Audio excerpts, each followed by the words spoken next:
Chapter 18 The Trap. Friday, September 14, noon. Vance slept late the following day. I had accompanied him to the scandals the night before, utterly at a loss to understand his strange desire to attend a type of entertainment which I knew he detested. At noon he ordered his car, and instructed the chauffeur to drive to the Bellafield Hotel. "We're about to call again on the alluring Alice," he said. "I'd bring posies to lay on her shrine, but I fear dear Mannix might question her unduly about them." Miss La Fosse received us with an air of crestfallen resentment. "I might have known it."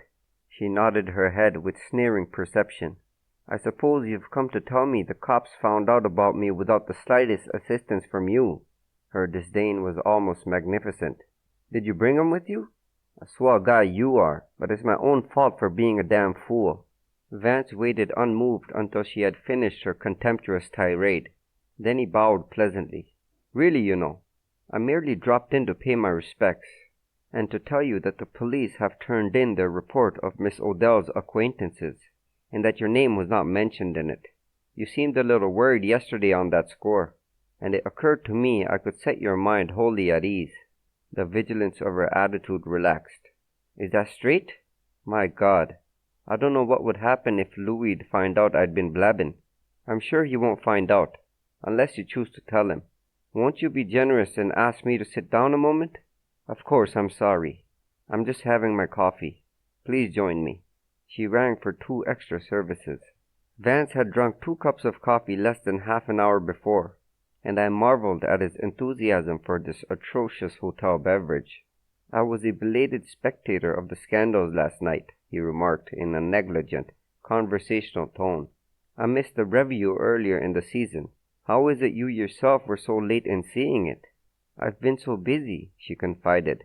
"I was rehearsing for A Pair of Queens, but the production's been postponed. Louis couldn't get the theater he wanted." "Do you like the reviews?" asked Vance. "I should think they'd be more difficult for the principals than the ordinary musical comedy." "They are." Miss La Fosse adopted a professional air. "And they're unsatisfactory. The individual is lost in them. There's no real scope for one's talent. They're breathless, if you know what I mean." "I should imagine so." Vance bravely sipped his coffee. "And yet, there were several numbers in the scandals that you could have done charmingly. They seem particularly designed for you. I thought of you doing them, and do you know, the thought rather spoiled my enjoyment of the young lady who appeared in them." "You flatter me, Mr. Vance, but really I have a good voice. I've studied very hard, and I learned dancing with Professor Markov." "Indeed?" I'm sure Vance had never heard the name before, but his exclamation seemed to imply that he regarded Professor Markov as one of the world's most renowned ballet masters. "Then you certainly should have starred in the scandals. The young lady I have in mind sang rather indifferently, and her dancing was most inadequate. Moreover, she was many degrees your inferior in personality and attractiveness. Confess, didn't you have a little desire last Monday night to be singing the Chinese lullaby song?" "Oh, I don't know."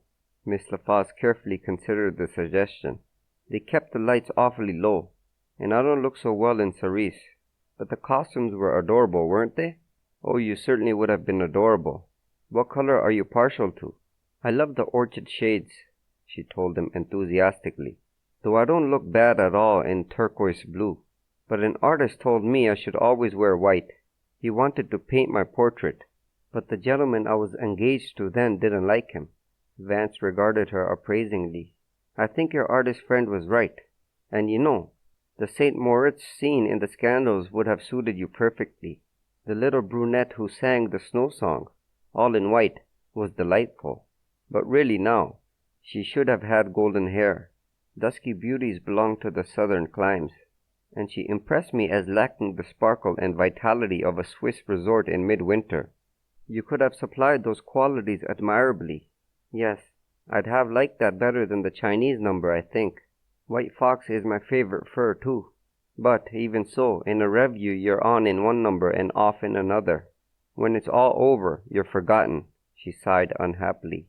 Vance set down his cup and looked at her with whimsically reproachful eyes.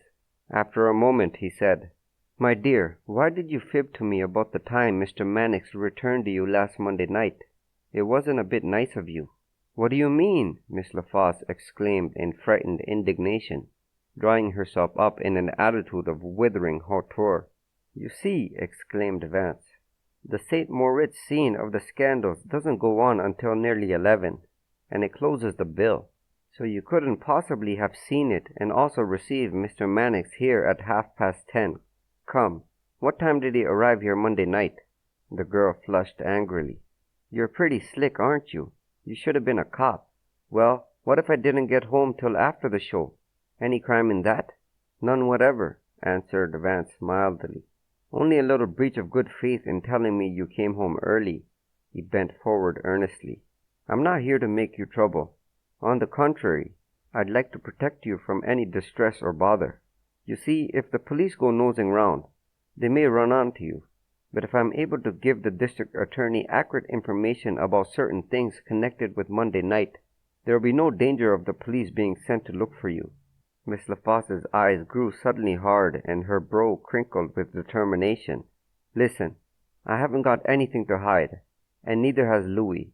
But if Louis asks me to say he's somewhere at 10:30, I'm going to say it, see? That's my idea of friendship. Louis had some good reason to ask it too, or he wouldn't have done it. However, since you're so smart and have accused me of playing unfair, I'm going to tell you that he didn't get in till after midnight. But if anybody else asks me about it, I'll see him in hell before I tell him anything but the 10:30 story. Get that?" Vance bowed. "I get it, and I like you for it. But don't go away with the wrong idea," she hurried on, her eyes sparkling with fervor. "Louis may not have got here till after midnight. But if you think he knows anything about Margie's death, you're crazy. He was through with Margie a year ago. Why, he hardly knew she was on Earth. And if any fool cop gets the notion in his head that Louis was mixed up in the affair, I'll alibi him. So help me God, if it's the last thing I do in this world." "I like you more and more," said Vance.